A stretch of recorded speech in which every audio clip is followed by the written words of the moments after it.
అస్మద్ గురుభ్యో నమః. లక్ష్మీ కటాక్షం అనే అంశంలో సత్య హరిశ్చంద్రుడి కథ 5వ భాగం. మనం కథలోకి వెళ్లే ముందు ఒక విషయాన్ని తెలుసుకుందాం. మన ఋషులు పదే పదే ఒకటే మాట చెప్తూ ఉండేవారు.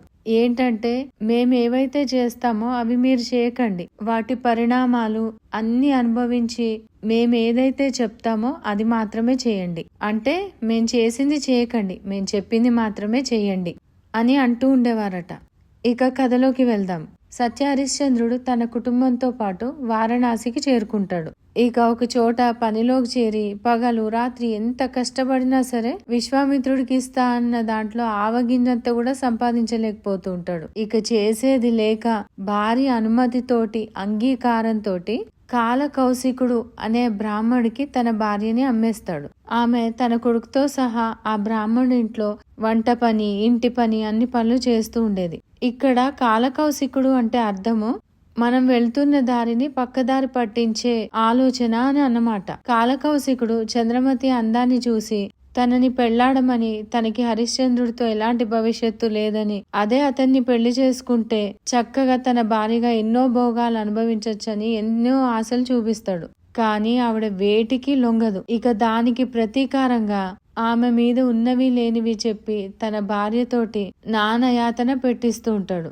అంటే ఆ బాధలు భరించలేకైనా ఈమె తనకి లొంగుతుందని ఆశతో.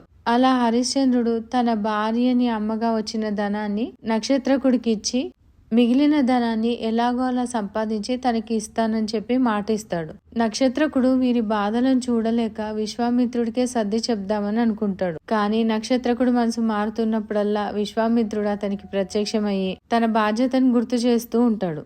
అయితే హరిశ్చంద్రుడు అక్కడే శ్మశాన వాటిక దగ్గర ఉన్న వీరబాహు అనే శ్మశాన నిర్వాహకుడి దగ్గర కాటి కాపరిగా పనికి చేరుతాడు.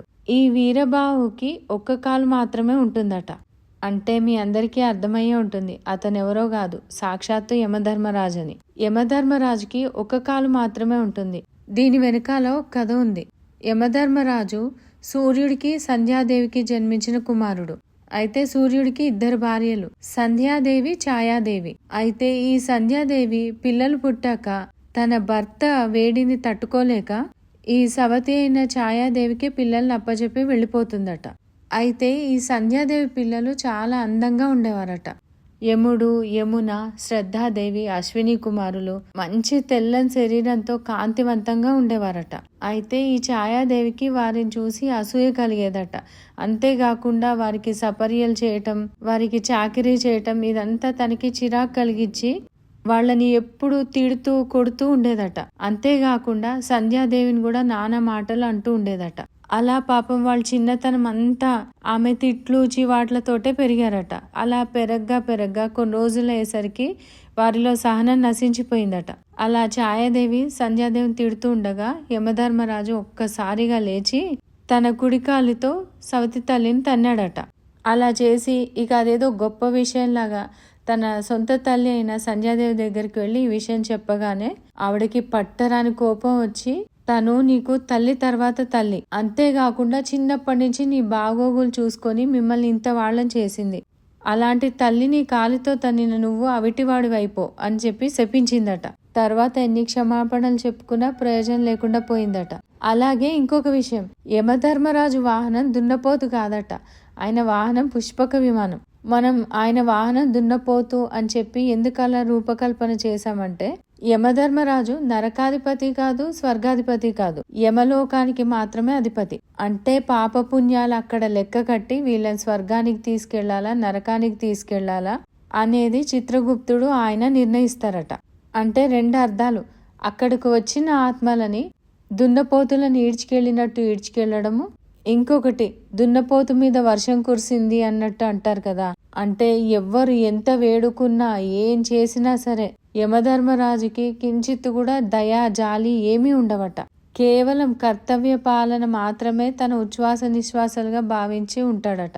అయితే అలా హరిశ్చంద్రుడు వీరబాహు దగ్గర పనిచేస్తూ ఎంతో కొంత సంపాదిస్తూ, సహజంగా ఈయనలో రాజగుణం కదా, ఎక్కడ ఉన్నా ఏం చేసినా అది ఎక్కడికి పోదన్నట్టు ఆయనకొచ్చిన సంపాదనలో కొంత అప్పు తీర్చడానికి మిగిలిన కాస్త శ్మశానం బయట ఉన్న కుక్కలకి, పేదవాళ్ళకి తిండి పెడుతూ ఉండేవాడట. ఇది గమనిస్తున్న అమ్మవారి మనసు కరిగిపోయిందట. అయ్యో, ఇలాంటి పరిస్థితిలో కూడా నా బిడ్డ తన కడుపు చూసుకోకుండా అందరి కడుపు నింపుతున్నాడు అని అనుకొని ఇక అమ్మవారికి విశ్వామిత్రుడి పైన ఆగ్రహం పట్టలేక అతనికి ఏకొక మేకై కూర్చుందట. అంటే ఆయన ఏ పని తలపెట్టినా దానికి వ్యతిరేకంగా అవ్వటము, ప్రజలలో నిరసన, తిరుగుబాటు ఈ రూపాల్లో ఆయన్ని ఇబ్బంది పెడుతూ ఉండేదట. అయితే అక్కడ చంద్రమతి కాలకౌశికుడి తండ్రిది ఆబ్దికం ఉండేసరికి, అంటే తద్దినం ఉండేసరికి ఆవిడ ఇంట్లో పనుల్లో ఉండాల్సి వచ్చిందట. ఈ చిన్నపిల్లవాడైన రోహితాక్షుణ్ణి దర్భలకు అడవులకు పంపించారట. పాపం అడవుల్లో దర్భలు తెంపుతూ ఉండగా ఎక్కడి నుంచో త్రాచుపాము వచ్చి రోహితాక్షుణ్ణి కాటేసింది. అది తెలిసిన చంద్రమతి అక్కడికి పరిగెత్తుకుంటూ వచ్చిందట. తను అక్కడికి వచ్చేసరికి రోహితాక్షుడి ప్రాణాలు అనంతవాయుల్లో కలిసిపోయాయట. ఇక చేసేది లేక బాలుణ్ణి ఎత్తుకొని నడుచుకుంటూ శ్మశాన వాటికి తీసుకెళ్లేసరికి చీకటి పడిపోయిందట. ఆ కాటి కాపరి ఎవరో కాదు, తన భర్త అయిన హరిశ్చంద్రుడు. చీకట్లో తను గుర్తుపట్టలేదు, చంద్రమతిని హరిశ్చంద్రుడు కూడా గుర్తుపట్టలేదు. అయితే తను ఆ కాటి కాపరిని వేడుకుందట. ఇలా నా దగ్గర ధనం లేదు, నాకు కాస్త సహాయం చేసి ఆ సమిధలు అవి ఇస్తే దాన సంస్కారాలు చేసుకుంటానని చెప్తే హరిశ్చంద్రుడు, నా యజమాని నియమాల ప్రకారం ఇక్కడ కాసు లేకుండా పని జరగదు, నాకు ఎంతో కొంత ధనాన్ని ఇవ్వు, ఈ పని పూర్తి చేస్తాను అని అన్నాడట. ఆవిడ తన దగ్గర ధనం లేదని ఎంత వేడుకున్నా ఆయన వినలేదట. తర్వాత ఆమెని తేరిపార చూసి, నీ మెడలో మంగళసూత్రాలు ఉన్నాయి కదా, నీ కొడుకు అంత్యక్రియల కంటే ఆ బంగారం నీకు అంత ఎక్కువైందా అని అడుగుతాడట. అప్పుడు వెంటనే ఆవిడ ఆశ్చర్యపోయి ఆ అడిగినది ఎవరో కాదు తన భర్త అని ఆవిడ గుర్తిస్తుందట. ఎందుకంటే తనకొక వరం ఉంటుందన్నమాట, తన మంగళసూత్రాలు తన భర్తకు తప్ప ఇంకెవరికి కనిపించవని. సహజంగా కూడా పెద్దలు ఒక మాట అంటారు, స్త్రీలు మంగళసూత్రాలు బయటికి కనపడే విధంగా వేసుకోకూడదట, దానివల్ల వారి దాంపత్యానికి దిష్టి అట. అంతేకాకుండా ఆ మంగళసూత్రాలని వాళ్ళు తప్ప వేరే ఎవరైనా సరే, కన్నెతల్లైనా అత్తగారైనా సరే ముట్టుకోకూడదట, మాంగళ్యానికి బలం తగ్గిపోతుందని అంటారు. అంతేకాకుండా అలా ముట్టుకోవడం వల్ల తాడు పెరగటము, ఇలా ఏవో సమస్యల్ని బట్టి పెద్దవాళ్ళు ఈ నియమాలను పెట్టారు. అయితే అప్పుడు ఆ హరిశ్చంద్రుడికి ఆ చనిపోయినది ఎవరో కాదు, స్వయాన తన కుమారుడు రోహితాక్షుడని తెలిసి కన్నీళ్ల పర్యంతం అవుతాడట. కానీ అతను పనిచేసే చోట నియమాన్ని బట్టి తన భార్య ఎంతో కొంత ధనాన్ని తెస్తేనే దాన సంస్కారాలు చేయగలడు. పోనీ తనే ఎలాగోలా బయటికి వెళ్ళి తీసుకొద్దామంటే వీరబాహు బాగా తాగేసి పడుకొని ఉంటాడు, ఎంత లేపినా లేవడు. యజమాని అనుమతి లేకుండా అది వదిలి వెళ్ళడానికి లేదు. అయితే చంద్రమతి తాను పనిచేసే యజమానినే అడుగుతానని చెప్పి తను బయలుదేరుతుంది. తను అలా బయలుదేరుతుండగా ఈలోపు కాశీలో ఒక అల్లకల్లోలం జరుగుతుంది. ఎవరో కొంతమంది దొంగలు కాశీరాజు కుమారుణ్ణి చంపేసి అతని దగ్గరున్న బంగారము, ధనము అన్నీ తీసుకొని పారిపోతూ ఉంటారు. వారిని సైనికులు వెంబడిస్తూ ఉంటారు. అయితే ఈ దొంగలు పరిగెత్తుతూ చంద్రమతి నడుస్తున్న దారికి ఎదురుగా వస్తూ ఆవిడని తగులుకుంటూ పరిగెత్తుకుంటూ వెళ్తారు. ఆవిడకలా తగిలేసరికి ఆవిడ దగ్గర కాస్త బంగారం పడిపోయి ఉంటుంది.